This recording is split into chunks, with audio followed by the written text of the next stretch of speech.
Hey everyone, Dave Korsunski here from Heads Up. I'm in San Diego, California at one of my favorite events of the year, Low Carb San Diego. All of the researchers, experts, and companies in the low carbohydrate and ketogenic nutrition space are here. We want to speak to all of them, so let's go inside and take a look around.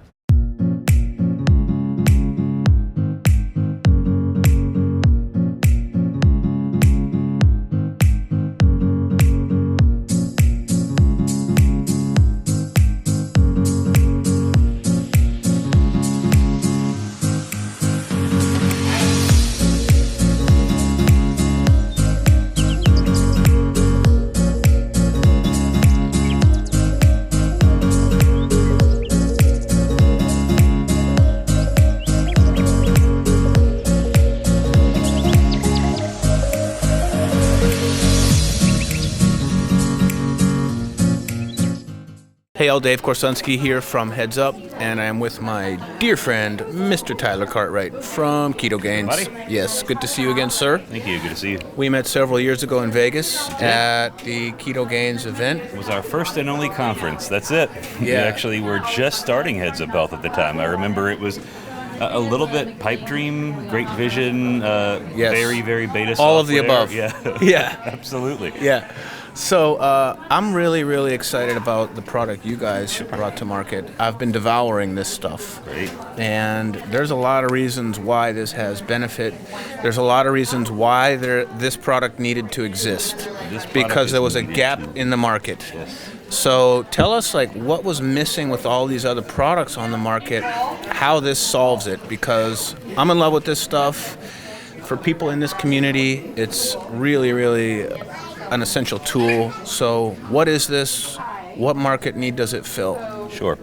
So one of the biggest challenges in low-carb, ketogenic, even lower-carb paleo-type diets is that the body is kind of in a naturally diuretic state almost all the time.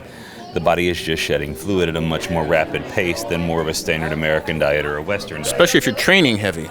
Absolutely. Anytime you're going to be sweating a lot. So even if you maybe live in the Southwest where it's 400 degrees, That would be me. or the Southeast where it's 370 degrees but 900% humidity. If you work outdoors, if you're athletic, if you're active, you're just going to sweat a whole lot more than somebody who's living, well north of the Arctic Circle.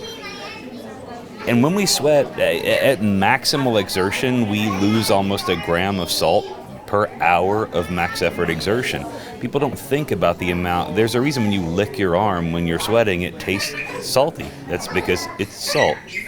And we're losing it almost nonstop. You sweat through your feet all day long, shoes or otherwise. And people just don't think about those losses. They just never have. And that's exacerbated when you're on a keto diet, which is naturally diuretic. I remember when I first started doing keto, and I was doing pretty extreme high-intensity interval training. So, in a high degree of ketosis plus training, there were days where I felt like I got run over by a bus. And I didn't know what I didn't know at the time. And now I'm living in Phoenix, Arizona, where it's 107, and I'm out playing tennis late at night. And this is one of the most valuable tools I have in my bag now. So what is exactly in these packets? Sure. So we tried weirdly to replicate human sweat was kind of the closest that we got. I was looking at all kinds of different formulations, and this product actually goes back about 3.5, 4 years because there just wasn't anything out there. So we were home brewing in lab coats and goggles and milligram scales and at the house, because I'm funny, I want to make sure the things I put in my body are not contaminated with nonsense. So you needed this personally. This was a personal solution. When you're training an hour and a half, 2 hours, 3 hours in a given day, you fall apart, and you're on keto. Absolutely, but that's true even if you weren't on keto. If you're training with that volume and that intensity, you're just going to need to replace electrolytes. So we tried to closely mirror what we saw in human sweat losses. So there is sodium chloride, potassium chloride, and magnesium malate. The malate was for two reasons, because glycinate and some of the other the other chelations of magnesium kind of taste like fish slime. They're not palpable or tolerable at all. Yeah. Malic acid specifically actually has a modest but a noticeable performance improvement for anaerobic activity. So it was kind of best of both worlds. It tasted the best, and it also happened to be advantageous. Well, the taste is amazing. So before I'm doing heavy training, after I'm doing heavy training, these are the packets. The brand is LMNT. The website is? It's drinkelement.com, drinklmnt.com. Cool. And there's a much higher percentage of sodium, magnesium, and other ingredients you don't get in a lot of electrolyte powders. There's no sugar in here. There's no high fructose corn syrup. There is none of the garbage you get from a lot of traditional stuff. And then it also has more of what we really need in terms of higher sodium. There's, I don't know, still a myth out there that we need to watch our sodium intake. This is going in the opposite direction. This is like, no, dial it up. We need it. Well, when you actually look at the data, when you set your emotionality out of the conversation, you look at the data, there are about 7% of the world's population that are salt-sensitive hypertensives, and for those people, they absolutely do need to watch their sodium intake. But for those people, a ketogenic or low-carb diet is probably the least advantageous diet that they could possibly engage in because of all the diuretic reasons. But for the rest of us, the 93% of the world for whom there is probably no real demonstrable harm from going low-carb, yeah, you mentioned you felt like you got run over by a truck. In a lot of cases, it first feels like you fall off a cliff. Your training and everything is good, and then all of a sudden it's like bork, you just go right over the Absolutely. ledge. Absolutely. There's nothing. There's no gas in the tank. You just lay in the floor. Oh, and then when you try and get up in the morning and you think everything should be fine, you feel hungover and you can't quite figure out why. And people go, you can't train when keto. Well, that's true if you're not replacing salt. It's unquestionably true. And I will say one thing that's come up interestingly is there's been this talk about, well, why is it not a more natural salt? Why is it not?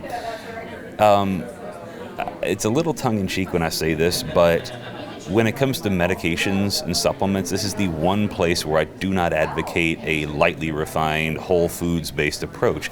I want you to get as much of your mineral, vitamin, nutrient content as you can from food first, always. But if you're going to supplement, you want to supplement with the most refined, most dialed-in version that you possibly can for no other reason than efficacy.